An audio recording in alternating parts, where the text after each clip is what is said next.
لوگ کہتے ہیں حضرت امام حسین رضی اللہ تعالیٰ عنہ کربلا کیوں گئے؟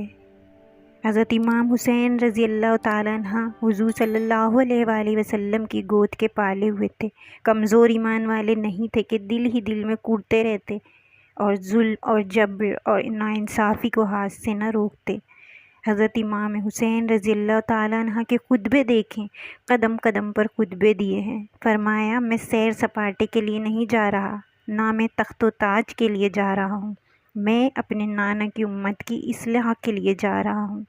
اس میں شریعت کو بدلا جا رہا ہے، خلافت کا رشتہ قرآن سے توڑ دیا گیا ہے، یزید اس نظام کو بدلنے جا رہا ہے۔ تو حضور کا نواسہ چپ ہو کر بیٹھ جائے جسے حضور نے اپنی گود میں پالا؟ حسین ایسا نہیں ہونے دے گا، حسین کو جو بھی قیمت ادا کرنی پڑی کرے گا۔ اگر اس وقت حضرت امام حسین رضی اللہ تعالیٰ عنہ کربلا کے تپتے ہوئے ریگستان میں اپنی قربانی پیش نہیں کرتے، جبر کا راستہ نہ روکتے، تو آج اسلام کی یہ شکل ہمیں نظر نہیں آتی۔